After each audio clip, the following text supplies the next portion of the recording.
तो कहा गया है कि मैया ने श्राप दे दिया, लक्ष्मी मैया ने, तो क्या भगवान का सर कटा? तो सौनक्षियों ने पूछा, तो सूत जी ने कहा बिल्कुल कट गया था। तो कहा फिर जुड़ा कैसे? कहा वो मां भगवती जगदम्बा ने जोड़ दिया। सौनक्षी सूत जी को कहने लगे, आंख में आंसू आ गए। कहा मां परम्बा भगवती, जो भगवान नारायण के कटे हुए सिर को जिसने जोड़ा, ऐसी माता परम्बा की कथा हम विस्तार पूर्वक सुनना चाहते हैं। आप कृपा कर दें। इस कथा को सुनने से पति और पुत्र दोनों की आयु बढ़ती है, अकाल मौत टरती है। इस कथा को सुनने से 100 साल तक यज्ञ करने का फल प्राप्त होता है। इतनी अद्भुत कथा है देवी भागवत। और अभी तक मैंने जितनी भी श्रीमद् देवी भागवत की कथा कही है, उसमें मैंने ये कथा जरूर कही, जो मैं आपके बीच में निवेदित करने के लिए जा रहा हूं। सुन लिए इसको। बात उस समय की थी जिस समय एक बहुत बड़ा राक्षस हुआ और इसने मां परम्बा भगवती जगदम्बा को प्रसन्न कर लिया। मैया जल्दी प्रसन्न हो जाती है, मां को पक्षपात नहीं है। देवता प्रसन्न करें तो उनके लिए भी वो प्रसन्न हो जाती है, निशाचर भी उसका आह्वान करते हैं तो उनको भी प्रकट होकर के वो दर्शन दे देती है। इसलिए कहा जाता है कुपुत्रो जायतः क्वचिदपि कुमाता न भवति। पुत्र को पुत्र हो सकता है, लेकिन मां कभी भी कुमाता नहीं हो सकती। आप बहुत देवों को पूजते हैं, अपनी माई को, माँ भगवती जगदम्बा दुर्गा को जरूर पूजते रहिए। पूरे देश में मेरी बात चैनल के माध्यम से जा रही है। आपके आसपास प्राण प्रतिष्ठित मंदिर हैं, एक लकड़ी के डंडे में एक ध्वजा लगाइए। मैया ध्वजा से प्रसन्न होती है। उस मंदिर के किसी कोने में माँ को चरणों में रख करके आप वहां धर करके आप आ जाइए। नारियल माँ के दरबार में फोड़ के चढ़ाया जाता है, और सब जगह साबुत नारियल चढ़ाया जाता है, लेकिन माता परम्बा के चरणों में आप नारियल चढ़ाने को जाते हैं तो उसको फोड़कर उसका जल माँ के चरणों में चढ़ाया जाता है। इससे माई बहुत राजी होती है। और आपने अपने मंदिर में पूजा में 9 नारियल रखे हैं, ये चटक जाएंगे आपके अनुष्ठान के द्वारा। लास्ट वाले दिन 9 नारियलों को फोड़ करके उसका जल माँ के चरणों में चढ़ाइएगा, और उसका गिद्धि भाव है अंदर का इतना बड़ा प्रभावी है कि जिस नारी को संतान नहीं है, प्रसाद रूप में वो इसे ले ले तो माई की कृपा से उसकी कोख भर जाए। इस प्रसाद का इतना बड़ा प्रभाव है भाई। तो ये कथा मैं आपके बीच में निवेदित कर रहा हूं। बात उस समय की थी जिस समय से राक्षस है ग्रीव ने, जिसका आधा शरीर मनुष्य जैसा था और आधा ऊपर की गर्दन थी उसकी। है माने कहते हैं घोड़ा, ग्रीव माने गला, जिसका कंठ से लेकर के मस्तिष्क तक घोड़े का मस्तिष्क था, उसका नाम था है ग्रीव। इसने मैया की स्तुति करी, हजारों सालों तक इसने तप किया, तो मैया प्रसन्न हो गई इसके ऊपर। और मैया ने प्रकट होकर के कहा कि सिंहो परिस्थिता तत्र तमोवोचम ध्यानुता बरम ब्रूहि महाभाग ददामी तब सुब्रता। मैया सिंह पर बैठ करके आई और मैया ने कहा वरम ब्रूहि वरदान मांग, क्या चाहिए तुझे? तो कहने लगा, हे जगत को पालने संहार करने वाली हे माता भगवती, भक्तों पर कृपा करने में हे मातु बहुत आगे। नमो देव्यई महामाई षष्ठी स्तत्कारिणी, भक्तानुग्रह चतुरे कामदे मोक्षदे शिवे। तू सबकी कामनाओं की पूर्ति करती है, हे कामना प्रदायिनी, हे मोक्षदायिनी। आप देवी को पहले तो मेरा नमस्कार है, प्रणाम किया। आप मंदिरों में जाते हैं तो सबसे पहले मांगना शुरू मत कर दिया करो।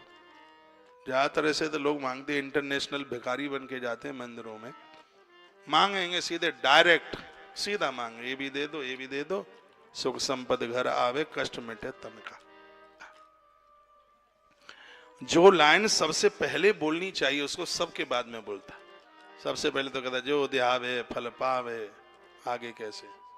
जो पहले बोलना चाहिए, विषय विकार मिटाओ पाप हरो देवा। मंदिर में जाके कहिए प्रभु शरण में आया हूं, दर्शन करने के आए हैं हम, कोई अपराध हो गए हैं उन्हें आप मैट दो, समाप्त कर दो, हमें बुद्धि दे दो। भगवान से बुद्धि मांगो, अकल मांगो, परमात्मा से विवेक मांगो। ये चीजें मांगने की हैं। स्तुति करो, कहो माँ हम जैसे तो आपके लिए बहुत है, लेकिन हमारे लिए तो तू अकेली। हम सबको छोड़कर तेरी देहली तेरे दरबार में आए माँ, भूल चूक हमसे गलती हुई है, उसको क्षमा कर दीजिए। आप नहीं मांगोगे तो भी मिल जाएगा। इस राक्षस ने भी स्तुति करी। क्या कहता, नमो दिव्य महामाई षष्ठी स्तंत कारिणी, धरती को बनाने वाली, मिटाने वाली, संहार करने वाली, पालने वाली तू ही है, ये मैं जानता हूं। घ्राणम चरसना चक्षु तक्तोस्तम इंद्राणी चा, हे महेश्वरी, नासका जिब्या नेत्र त्वचा कान, ये ज्ञानेन्द्रिया, हाथ पैर वाणी, ये कर्मेंद्रियां, ये सब आपसे ही उत्पन्न हुई है। कहते हैं कि माँ की कृपा हो जाए उसे वाणी सिद्ध हो जाती है। मैया की कृपा के बिना कोई बोल तो नहीं सकता। माँ की जिनके ऊपर कृपा है उनकी वाणी सिद्ध हो जाती। दुर्गा सप्तशती में से बहुत स्तोत्र हैं जिनका पाठ करने से वाक सिद्धि हो जाती है। उसमें एक सिद्ध कुंज का स्तोत्र, उसी में से जो अच्छे अच्छे वक्ता हैं, बहुत बढ़िया बोलने वाले हैं, इन्हें सिद्ध कुंज का स्तोत्र सिद्ध है। रस टपकता है, सहज टपकता है जिव्या से, ऐसा अद्भुत है। भगवान शंकराचार्य ने तो बहुत बड़ाई करी उसके। तो वो हाथ जोड़ करके कहता है, हे माता, 10 इंद्रियों को पैदा करने वाली तू है, तो यथा में मरणम मातन न भवे ततस्ता कुरु, हे मां मैं मरूं नहीं, बस ये वरदान में दे। राक्षसों ने ज्यादा तरह से यही वरदान मांगे कि हम कब के मरे न मारे, हम मरे नहीं। अब मरने का भय उनको लगता है जो पापी है। पुलिस स्टेशन से भय किसको लगेगा? जिसने अपराध किया। तो मृत्यु से डर किसको लगता है? जिसने पाप किए। पापी व्यक्ति मौत काल में बहुत रोता है, लेकिन जो धर्मात्मा लोग हैं उनके तो चेहरे पर सिकुड़न भी नहीं आती। वो हाय तो वहा कह करके नहीं मरते, उन्हें कोई चिंता ही नहीं होती। उनको पता हम मरेंगे का, हम तो कपड़ा बदलेंगे सीधे। ये शरीर पुराना मॉडल पुराना हो गया है, अब हमारा नया आविष्कार के रूप में फिर आ जाएंगे। वो यही सोचते हैं। उन्हें बिल्कुल भी मरने का भय नहीं लगता। ऐसे संतों को मैंने देखा, मुस्कुराते हुए हंसते हंसते उन्होंने प्राण छोड़ दिए, सबको राम राम करी। भैया कोई गलती वलती हो गई हो, जानबूझ कर तो की नहीं है, और हम अब ये जाते। जिस गांव में मेरा जन्म हुआ पूरा गांव ब्राह्मणों का है। यूपी, एमपी और राजस्थान के बिल्कुल बॉर्डर पर है। एमपी इतनी दूर है जितनी दूर ये इधर, राजस्थान इतना दूर है जितना ये बच्चा सामने बैठा है मेरे सामने। यूपी ये बिल्कुल है ऐसे, बिल्कुल बीच बॉर्डर पर। यहाँ एक बड़े अद्भुत संत हुए, पूरे नगर क्षेत्र में उनके बड़े बड़े जयकारे। हम बहुत छोटे होते थे, गुरु पूर्णिमा के समय पर उस जमाने में हजारों गाड़ियां आती थी। जब लोगों के पास साइकिल की व्यवस्था नहीं होती तब हजारों गाड़ियां मुंबई कलकत्ता तक की आती। इतने सिद्ध महात्मा थे, आंखें नहीं थी, 14 भाषाओं का उन्हें ज्ञान था अपने आप। स्कूल नहीं गए एक भी दिन। हनुमंत लाल जी प्रकट होकर उनसे बात करते थे, ऐसे प्रकट जैसे हम और आप बैठे हैं, बजरंगी ऐसे बैठते थे। और हम लोग बड़े बड़भागी हैं कि उनके खानदान में हमारा जन्म हुआ है। पूरा गांव एक ही खानदान का है, ब्राह्मण लोग हैं। छोटा सा गांव है, उस समय 50 घर होते थे, अब थोड़े बहुत और ज्यादा हो गए होंगे पूरे गांव में। ऐसे अद्भुत महापुरुष महात्मा की मैं बात कर रहा हूं, आंखें न होने के बाद भी, और उनको हर चीज का इतना बड़ा ज्ञान था, इतनी बड़ी सिद्धि। पूज्य महाराज श्री जी पूरनदास जी महाराज, उनका यह नाम था। आज वह दुनिया में नहीं है। उनके एक शिष्य रहते थे इंदौर के पास एक जगह कोदरिया बिल्कुल मुंबई की सड़क पर ही है। वहाँ हनुमान जी का उनको बड़ा सिद्ध मंदिर है बहुत। वो भी बड़े अद्भुत सिद्ध महापुरुष रहे। उन्होंने तो पूरी ऋतुएं जीत ली। कपड़े, शरीर में सिर्फ एक 4 अंगुल की लंगोटी होती थी और कोई वस्त्र नहीं पहनते। पूरा चौमासा पानी में, वर्षा ऊपर। हम कितने भाग्यशाली हैं, ऐसे महापुरुषों के खानदान में हम लोग जन्मे। पूरी धूप, मई और जून की कितनी धूप होती है, वो बिल्कुल धूल में चौड़े में बैठते थे, एकदम चौड़े। 24 घंटे में एक बार कुछ ले लिया, किसी ने कुछ दे दिया, ला करके वो ले लिया और वहीं सो गए चौड़े में। अवधूत महापुरुष ने कहते। पूज्य महाराज श्री जी ब्रजानंद जी महाराज, पूर्व का नाम उनका बजरंग दास था। तो वहां अपने आश्रम में थे कोदरिया में। इधर बाबा पूरनदास जी महाराज जी ने आधी रात्रि को उन्हें दर्शन दे दिया वहां और कहा अब हम जा रहे हैं, तू मिलना चाहता है तू आ जा, जब तक तू नहीं आ जाएगा तब तक मैं प्राण नहीं छोड़ूंगा। ना कोई बीमारी, ना कोई दिक्कत, ना कोई परेशानी। उन्होंने प्रत्यक्ष रूप से वहां दर्शन दे दिए। उसी समय वो रात्रि को वहां से चल पड़े। वहां पहुंचे आश्रम में। कुछ वर्षों मैंने अपने गांव में कथा करी। बहुत लंबे समय के बाद मेरा जाना हुआ था और मैं इसी आश्रम पर रहा। इसका नाम गुफा मंदिर है। हम लोग इन हनुमान जी महाराज को बहुत मानते हैं। हमारे अंदर हनुमान जी के प्रति श्रद्धा आस्था इन्हीं हनुमान जी की देन है। बाबा पूरनदास जी महाराज की देन है। मेरी माँ हर मंगलवार शनिवार को इस हनुमान जी के मंदिर में रोट भेजती। हम ही लोग लेके जाते थे। रोट उसे कहते हैं, मीठी पूड़ियाँ बनाई घी की, उसमें थोड़ा बतासा डाला और उसमें तुलसी पत्र डाला। अग्यारी के लिए अलग से कंडा लेकर के जाते थे, घी लेकर के जाते थे, हनुमान जी के मंदिर में भोग लगा करके और वो अग्यारी डाली जाती। वही संस्कार है। हमें खूब ध्यान है, हर मंगलवार और हर शनिवार को यह होता था। वो सिद्ध हनुमान जी है, गुफा वाले हनुमान जी। तो कथा के समय पर मैं वहीं रहा। बड़ी बड़ी वहां की अनुभूति हैं हनुमान जी महाराज की। वो बाबा ब्रजानंद जी महाराज को दरिया से आए और जैसे ही वो पहुंचे उन्होंने कहा, बजरंग तू आ गया। अपने शिष्य से जिस ऐसे बात की जाती उन्होंने वैसे ही किया। बेटा अब हम जा रहे हैं। सब लोग देखते रहे और देखते देखते ही उन्होंने मुस्कुराते हुए अपने प्राणों को छोड़ दिया।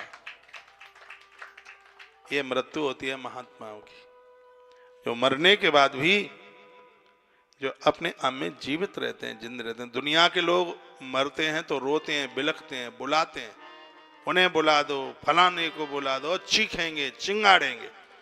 लेकिन तपस्वी भजनानंदी व्यक्ति जब मृत्यु को प्राप्त होता है तो उसके चेहरे पर सिकुड़न भी नहीं होती।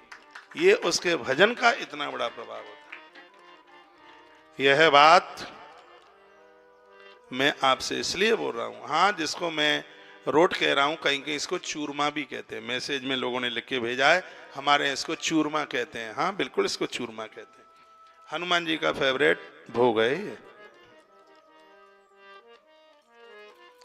तो अब आप इस आयु में घर गृहस्थी से बिल्कुल फ्री हो गए। वैसे तो अंतिम श्वास तक कोई निवृत्त होता ही का।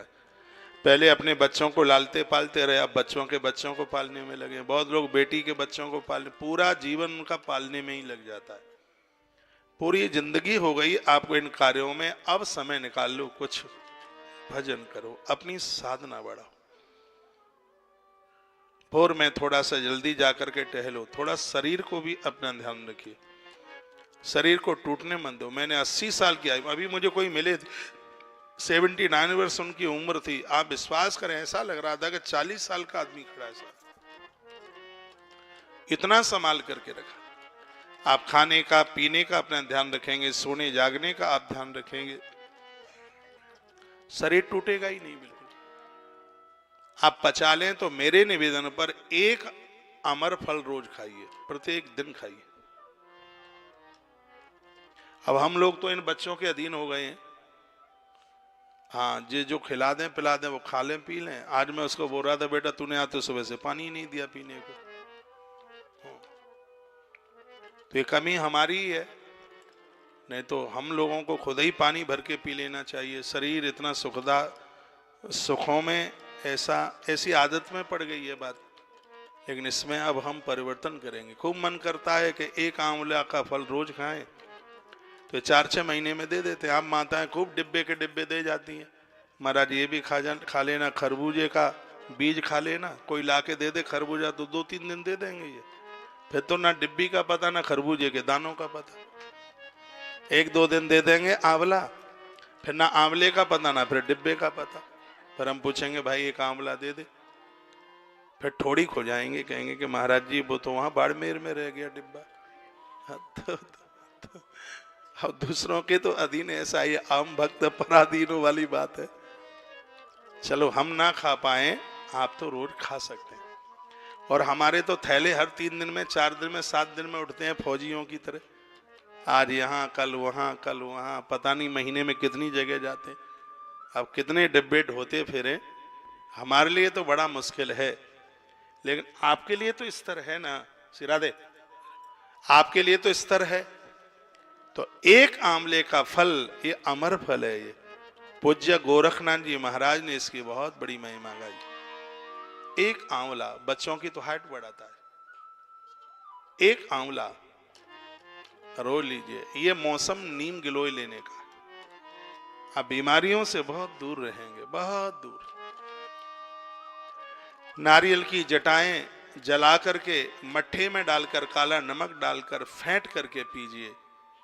जीवन में बवासीर जैसी बीमारी कभी होगी ही नहीं। जिनको है वो भी लें, जिनको नहीं है वो भी लें। इतना प्रभावशाली है, इतनी उसकी गुणवत्ता। आइए मैं फिर आपको कथा में ही ले आऊं, ज्यादा दवाइयों की बात ना हो जाए। क्या करूं, मुझे आपके स्वास्थ्य की ज्यादा चिंता रहती है, इसलिए बीच बीच में ये बातें मैं बोल देता हूं। आप स्वस्थ रहेंगे तभी तो कथा सुन पाएंगे, तीर्थ यात्रा कर पाएंगे। आपका स्वस्थ होना, आपका स्वस्थ रहना बहुत ज्यादा जरूरी है। मैया प्रकट हो गई। मैया ने कहा वरदान मांग बेटा। तो कहता है ग्रीवांश में मृत्यु नान्य सा जगदम्बिके इतमेवांचितम कामम पूर्यस्व मनोगतम। कहा हे मां मेरी मृत्यु ना हो ये वरदान में दे दो। कहा बेटा ये संभव नहीं है, मरोगे तो सही, क्यों जन्मे हो तो मरोगे। तो फिर ये कहने लगा हे माता तो फिर ऐसा कर दो, इस दुनिया में कोई मुझ जैसा हो, उसकी गर्दन मेरी जैसी घोड़े जैसी गर्दन हो, तो उसी के हाथों से हम मरे और किसी के द्वारा हमारी मृत्यु न हो। मैया ने कहा ये वरदान दिया, हमने दिया, तुझे तुझ जैसा ही मारेगा, ये हमारा वरदान है। मैया ने ऐसा उसे वरदान दे दिया। गृहं गच्छ महाभागा कुरु राज्यम यथा सुखम है ग्रीवा धृते मृत्यु नते नूनम भविष्यति। मैया ने कहा कि अपने घर जाकर अब तू सुख पूर्वक राज्य कर, है गरीब के अतिरिक्त अन्य किसी के द्वारा तेरी मौत नहीं होगी, मैया ने बोल दी। वो दैत्य को वरदान देकर मां भी अंतर्ध्यान हो गई और वह भी परम प्रसन्न होकर अपने घर के लिए लौट गया। वह दुष्टात्मा ऋषियों को मुनियों को सताने लगा। आपको शक्ति बढ़े, आपको धन बढ़े, तो ये गरीबों को परेशान करने के लिए नहीं है, ये सज्जनों को परेशान करने के लिए नहीं है। बहुत लोगों को अपना बल यूज नहीं करना आता। ये बल है हमेशा धर्म का छोटा भाई होना चाहिए। हमारे ग्रंथों में भीम को बल और युधिष्ठिर को धर्म कहा है। तो जैसे भीम युधिष्ठिर से छोटे हैं, उसी प्रकार से हमारा और आपका बल है वो धर्म के अधीन होना चाहिए, धर्म के नीचे होना चाहिए। जो बल धर्म के ऊपर चला जाएगा वो राक्षसों का बल हो जाएगा, और जो बल धर्म के नीचे रहेगा वह बल देवताओं का बल होगा, महापुरुषों का बल होगा। इसलिए अपने बल को धर्म के नीचे रखिए, बहुत बहुत आनंद हो जाएगा। इति दत्तांबरम तस्मा अंतर्धानम गता तथा। मैया तो अंतर्ध्यान हो गई, लेकिन वो राक्षस किसी को कुछ समझ नहीं पा रहा था, क्योंकि अनादकारी को चीजें मिल गई। जिसको जिस चीज की पात्रता नहीं है उसको वो चीज मिल जावे तो उसका दुरुपयोग ही करेगा। एक बार किसी ने बंदर को चकुआ दे दिया, तो बंदर ने अपनी नाक काट ली उससे, और काटना ही था। हाँ?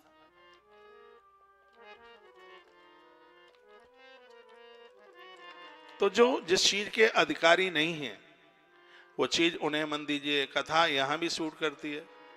आपका बेटा संपदा का अधिकारी नहीं है, उसके नाम रजिस्ट्री मत करो, 3 दिन में तबाह कर देगा, खत्म कर देगा। उसकी घरवाली के नाम कर दो ना प्रॉपर्टी, लेकिन वो आप करेंगे नहीं, ये भी हमें पता। घरवाली के नाम नहीं करेंगे, बेच बाच के अपने पियर वालों को न दे के आ जाए। भले ही उसकी शादी को 25 साल हो गई है, लेकिन आप उसके ऊपर भरोसे ही कहाँ करते हैं इतना। अभी तक उसे अपने घर का मेंबर माना ही नहीं है। चलो ठीक है, आप अपनी पुत्र वधू के नाम नहीं कर सकते तो अपने पोते के नाम कर सकते हो, लेकिन यदि बेटा अनाधिकारी है तो उसके नाम नहीं करना। ऐसी कथा इस देवी भागवत में एक अद्भुत कथा है। वो कथा महाराज दुष्यंत की कथा है। बड़ा अद्भुत महापुरुष हुआ है दुष्यंत, शकुंतला माता का बेटा है ये। बेटे दुष्यंत, दुष्यंत का वो भरत, दुष्यंत का विवाह माता शकुंतला के साथ हुआ। भरत की कथा, दुष्यंत के पुत्र भरत, इतनी जबरदस्त कथा, आनंद से भर देने वाली कथा है। शकुंतला माता ने जिस पुत्र को जन्म दिया भरत, भरत के बहुत पुत्र हुए थे, लेकिन उनमें एक भी ऐसा बालक नहीं था जो राजपाट के लायक रहा। तो भरी सभा में भरत ने यह अनाउंस कर दिया कि मेरी ही प्रजा में रहने वाला एक पुत्र भरद्वाज है, मैं इस गद्दी का उत्तराधिकारी अधिकारी इसको बनाता हूं। तो शकुंतला माता रोती हुई आई। माता शकुंतला ने कहा, पुत्र तू कैसा पिता है जो अपने बच्चों के बीच में न्याय नहीं कर पाया, अपने बच्चों की दौलत तूने किसी को और को दे दी। भरत ने कहा, तू इसलिए बोल रही है क्योंकि तू मेरी मां है, लेकिन माता मैं सिर्फ इस समय किसी का बाप और किसी का बेटा ही नहीं हूं, मैं यहां का एक राजा हूं। और राजा वो है अपने रिटायरमेंट, अपने आप को अलग करने से पूर्व अच्छे हाथों में शासन को सौंप दे। तो तेरे पोतों में मुझे योग्यता नहीं दिखाई दी। यानी भरत ने कहा कि मेरे बच्चों में वो योग्यता मुझे दिखी नहीं, और प्रजा का बालक भी तो एक राजा का ही बेटा होता है, इस बच्चे में वो मुझे दिखाई दिया, इसलिए वो मैंने इसको दे दिया। ये भरत ने कहा था, जो पात्रता में नहीं, योग्यता में नहीं है, वो वस्तु उसके हाथ में नहीं जानी चाहिए, नहीं तो उस वस्तु का दुरुपयोग हो जाएगा, नहीं तो उस चीज का दुरुपयोग हो जाएगा। कभी कभी देवों से भी बड़ी गलती हो गई, जो पात्रता में नहीं थे उनको भी इतना कुछ दे डाला। मिल इसलिए गया क्योंकि उन्होंने तप किया था, तपस्वी को तो मिल ही जाता। तो इसने इतने अन्याय, इतने अपराध किए कि देवता बड़े परेशान होने लगे। अधर्मी और अन्यायी जब तप करते हैं और उसके द्वारा जो मांग लेते हैं, इससे देवों को बड़ी तकलीफ होती है। और हम और आप जो पुण्य हवन यज्ञ करते हैं, इससे देवताओं को ताकत मिलती है, देवताओं को शक्ति मिलती है। हम यज्ञ क्यों करते हैं? इससे देवताओं को पौष्टिकता मिलती है, इससे देवताओं को ताकत मिलती है। और जब हमारे देव वरिष्ठ होते हैं तो धरती पर पापाचार नहीं होता। इस बात को हमेशा ध्यान रखना। जब देवताओं को शक्ति मिलती है तब धरती पर किसी भी प्रकार का पापाचार नहीं होता, अन्याय नहीं होता। देवताओं की शक्ति क्षीण होगी तो धरती पर अपराध बढ़ेंगे, पाप बढ़ेंगे, दुराचारियों का बाहुल्य होगा। इसलिए हम और आप जैसे लोगों को धर्म और सत्कर्म हमेशा करते ही रहना चाहिए। अब यह हुआ कि जब इस राक्षस की ताकत बढ़ रही तो अब क्या किया जाए? भगवान महादेव के यहाँ एक बहुत बड़ी मंत्रणा हुई, और उस मंत्रणा में यह बात कही गई कि मृत्यु लोक में एक बहुत बड़ा यज्ञ किया जाए। तो सगरे देवताओं ने मिलकर के एक बहुत बड़ा यज्ञ किया, और 100 वर्ष तक अनवरत यज्ञ चला, दिन रात चला। यही देवी भागवत की एक कथा है। 100 साल तक वह यज्ञ चला। अब यज्ञ में कहीं राक्षस ना आके टपक जाए, ये ना आ जाए तो रक्षा कौन करे? तो भगवान विष्णु कहते हैं कि यज्ञ की रक्षा मैं करूंगा। हम और आप जो भी धर्म सत्कर्म करते हैं, पेड़ के नीचे बैठे, कब पेड़ टूट के नीचे गिर जाए, कब छत टूट करके नीचे गिर जाए, भगवान रक्षा करता है। लेकिन बहुत लोगों को ये लगता है कि सब हम ही साधे, तुम कुछ नहीं साधे हो, भगवान साधे। एक टेहरी नाम का पंछी होता है, जीव होता है, टिटरी भी उसे बोलते हैं। रात्रि को ये जीव सोता है तो अपनी टांगे ऊपर करके सोता है। किसी ने इसको पूछा, रे टांग ऊपर क्यों की है? कहा कि मुझे वह है कि रात्रि को कहीं आकाश न गिर जाए, गिरेगा तो कम से कम ये मेरे दोनों पांव संभाल तो लेंगे आकाश तो बहुत लोगों को यही लगता है कि सब हम ही साधे हैं, लेकिन रक्षा करने वाला भगवान है, ईश्वर है, उसके ऊपर बिल्कुल भरोसा कीजिए। आप धर्म सत्कर्म करेंगे, नारायण ने सौगंध खाई है कि तुम्हारी रक्षा मैं करूंगा। गुरुदेव विश्वामित्र यज्ञ करते हैं, रक्षा भगवान राम करते हैं। परमात्मा उनकी रक्षा सुदर्शन चक्र लेकर के करता है, अपना धनुष बाण लेकर के करता है, जो हर समय सत्कर्म में रहते हैं, अच्छे कर्मों में रहते हैं। ईश्वर उनकी रक्षा करता ही है। एक कथा आती है राजा अम्बरीश की। अम्बरीश एकादशी का व्रत करते हैं, घंटों घंटों सालराम भगवान का अभिषेक करते हैं। दरवाजे पर नारायण का सुदर्शन चक्र उनकी रक्षा करता है। दुर्वासा जी आए थे जलाने के लिए, चक्र दुर्वासा जी के पीछे लग लिया। लंबी कथा बता। तो कथा कहती है कि आपने अपने आप को धर्म कर्म सत्कर्म से जोड़ा है तो हर क्षण हर पल भगवान तुम्हारी रक्षा में खड़े हुए। देवताओं ने यज्ञ का संकल्प लिया। भगवान ने कहा कि आप आराम से यज्ञ कीजिए, और मैं इस यज्ञ की रक्षा करूंगा, ये भगवान बोले। देवताओं ने आहुतियां डालना शुरू कर दिया। यज्ञ चला, 100 साल तक यज्ञ चला और भगवान धनुष बाण लिए हुए इस यज्ञ की रक्षा में बैठे हुए थे। भगवान को नींद आ गई। लिखा है यहां, वो दंड पर ठोड़ी रख करके बाण ऐसे चढ़ा था, पता नहीं कब राक्षस आ जाए तो बाण छोड़ना पड़े, तो पहले से ही तैयार ठोड़ी रखी दंड के ऊपर, तो भगवान को नींद आ गई। इधर यज्ञ की पूर्णाहुति का समय आ गया। बहुत ध्यान से सुने, बहुत प्यारी कथा है। तो ब्रह्मा जी ने कहा कि पूर्णाहुति में कोई वंचित ना रहे। भगवान 100 साल से रक्षा में हैं, पूर्णाहुति में उनको भी बुला लिया जाए। ऐसा कहते हैं जो यज्ञ में न बैठ पाए, यदि पूर्णाहुति में उसकी हाजिरी लग गई है तो उसको यज्ञ करने का ही फल मिल जाता है, ऐसा वर्णन है। तो ब्रह्मा जी ने देवराज इंद्र को भेजा, कहा कि भगवान नारायण को बुला के लेके आ जाओ। इंद्र गए तो देखा तो भगवान तो खूब सो रहे थे जोर से। सोने में बड़ा आनंद आता है, गहरी नींद आ जाए। माइक खोल भाई। तो प्रभु तो सो रहे थे। इंद्र ने जाकर के कहा कि भगवान तो सो रहे, और सोते हुए को जगाना बड़ा अपराध है।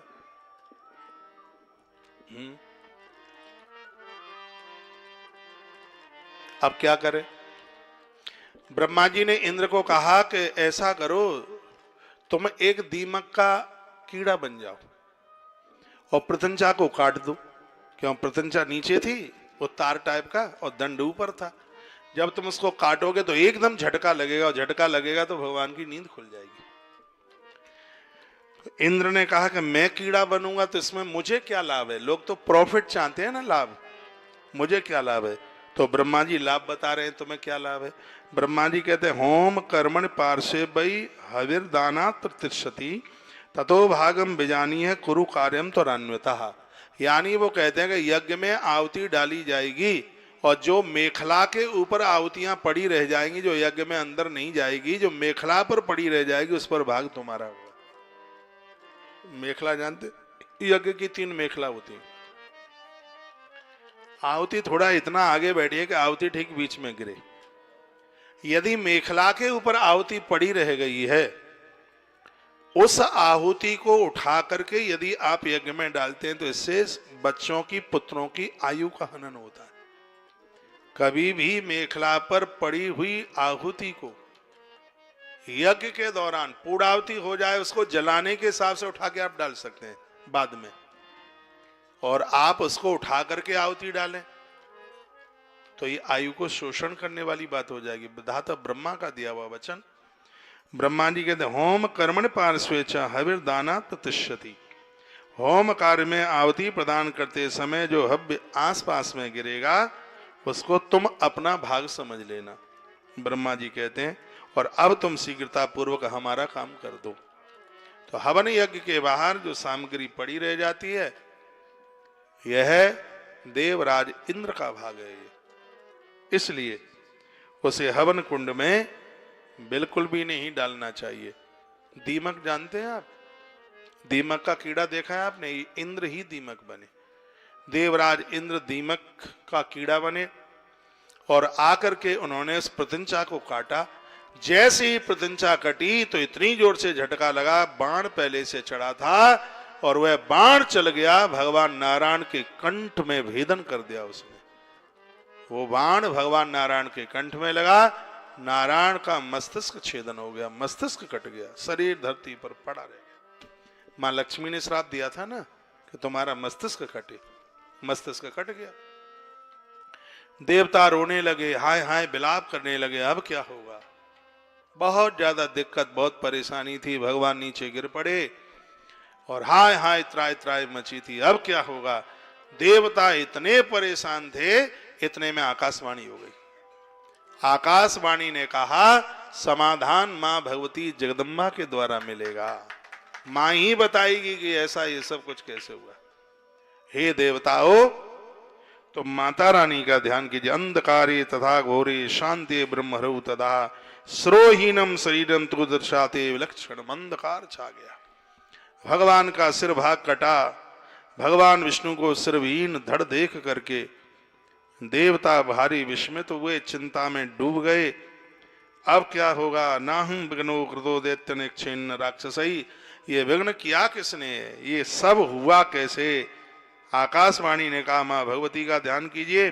तो ब्रह्म विद्याम जगतदात्री सर्वेशाम जननी तथा, जिसके द्वारा पूरी सृष्टि जन्म लेती है, उस मां भगवती जगदम्बा का ध्यान करने लगे। ब्रह्मा बड़े बड़े श्लोक बोले, स्तुवंतम परमाम देवी ब्रह्म विद्याम सनातनी गूढ़ांगी च महाभागाम सर्व कार्यार्थ साधिनी। हे माता, आपकी हम प्रार्थना करते हैं, आप इस सिद्धि करने वाली ब्रह्मा ब्रह्म विद्या सनातनी निगूढ़ अंगों वाली महामाया, हे माता आप ही हैं। और इस प्रकार से वेद प्रकट हो गए। वेद भी मां की स्तुति करने लगे। वेद आज साक्षात प्रत्यक्ष रूप से प्रकट हो गए। वेदों ने स्तुति की। वेद कहते हैं, नमो देवी महामाई विश्वेत्पत्ति करे शिवे। वेदों ने कहा, हे देवी, हे विश्वोत्कारिणी, हे शिवे निर्गुणे सर्वभूतेषु शिव कामार्थ प्रदायिनी माता, आपको हम नमस्कार करते हैं। तुम भूमि सर्वभूतानाम, तुम ही धरती आकाश जल अग्नि क्षमा वायु सब कुछ आप ही है। उन्होंने यह स्तुति करी। तब जब इन देवताओं के द्वारा ऐसी स्तुति हुई, उसी समय अष्टभुजा रूप से मां भगवती जगदम्बा अंबर आकाश में प्रकट हो गई। मैया प्रकट हुई, देवता नतमस्तक हो गए। नम किम जानास्तुम जननी मधुजिल्लोस्तपदनम, हे जननी, क्या आप भगवान विष्णु के सुरक्षेदन की घटना को नहीं जानती है? भगवान नारायण का शिवे किम बा ज्ञाता वेदांप शक्तिम मधुज्यत। हे शिवे, क्या यह जानकर भी आप मधुजित विष्णु की शक्ति की परीक्षा ले रही हैं क्या आप? हे माता, क्या यह विष्णु महान कोई पाप समूह का फल है? क्या नारायण से कोई अपराध हो गया है? किंतु आपके चरण कमलों का भजन करने में निपुण प्राणी से तो कभी पाप हो ही नहीं सकता। ये बहुत अच्छी बात कही। ब्रह्मा कहते हैं, जो श्रद्धा से देवताओं की पूजा करता है उससे कभी पाप नहीं हो सकता। तो भगवान विष्णु तो आपके परम भक्त हैं। भवत्या पादाम जे भजन निपुणे क्वास्ति दुर्तम। जो आपका भजन करता है, जो आपका भक्त है, उससे पाप कैसे हो सकता है? और पाप नहीं हुआ तो मस्तिष्क कैसे कट गया? हे ब्रह्मा कहने लगे, उपेक्षा किम चेहम तम सुर समूहेत विषमा। हे माता, आप इस देव समूह की भारी उपेक्षा मत कीजिए। भगवान विष्णु के मस्तक कटने की घटना हमारे लिए अत्यंत आश्चर्यजनक और दुखदायी है। हे माता, आप जननी हैं, दुख का नाश करने वाली आप हैं। अब हम ये नहीं जान पा रहे हैं कि विष्णु का सिर संयोजन में क्या उपाय करना चाहिए, इसमें क्या हम करें हे माता। तो मैया ने कहा, सिंधु पुत्र्याम रुस्तम किम तमाध्ये। सिंधु की पुत्री लक्ष्मी के रोष से ऐसा हुआ। उन्होंने इन्हें श्राप दे दिया कि तुम्हारा मस्तक छेदन हो जाएगा। अब उस लक्ष्मी की भी तो बात नहीं कट सकती। मस्तिष्क छेदन हुआ लक्ष्मी, और प्रकृति के तो बड़े रूल हैं। यदि लक्ष्मी के मुख से भी ऐसा श्राप निकला है तो देवताओं, इसमें भी कोई हित होने वाला है। देवताओं ने कहा, भगवान का मत्था कट गया और इसमें क्या हित होगा? तब मैया कहने लगी। मैया ने कहा कि यह बताओ कि तुमने यज्ञ किस लिए किया और यज्ञ किसका किया? तो देवताओं ने कहा कि हमारी शक्ति बढ़े, इसलिए मैया हमने यज्ञ आपके लिए किया। दुर्गा यज्ञ हुआ था। किस प्रयोजन से किया? कहा है, गरीब नाम का राक्षस हमारी नाक में नकेल डाले, हमें परेशान किए है, वो समाप्त हो जाए, ये यज्ञ इसलिए किया। अब मैया कहने लगी, अब नारायण के मस्तिष्क को कटने का कारण सुन लो। एक तो माता लक्ष्मी का श्राप, और श्राप भी बिना प्रयोजन के हो नहीं सकता। एक राक्षस है गरीब, जिससे तुम भयभीत हो। इसको मैंने वरदान दिया, इसने मुझसे वरदान मांगा, जो मेरी जैसी शकल का हो, जिसके शरीर के ऊपर घोड़े का मस्तिष्क लगा हो, तो उसके ही द्वारा मेरी मौत हो और किसी के द्वारा मैं न मारा जाऊं। तो इसमें एक लीला देवताओं मेरी भी है।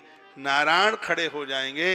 ये नारायण का है गरीब को मारने के लिए एक अवतार हुआ है। जो घोड़ी अपने बच्चे को मुख दे करके बैठी हो, उसी के बेटे का मस्तिष्क ले आओ और इनके शरीर से जोड़ दो, ये खड़े हो जाएंगे। इनके हाथों से राक्षस है गरीब मरेगा, क्योंकि उसने मांगा है कि जो मुझ जैसा हो वही मुझे मारे। देवता खुश हो गए और उसी समय देवताओं ने यात्रा बंद की करी। एक घोड़ी अपने बच्चे को पीठ दे करके बैठी थी। कभी देवताओं के सामने पीठ दे के नहीं बैठते। आप भी मत बैठिए, थोड़ा मुड़ जाइए। देवताओं को पीठ दे के नहीं बैठते, बच्चों को पीठ दे के नहीं बैठते।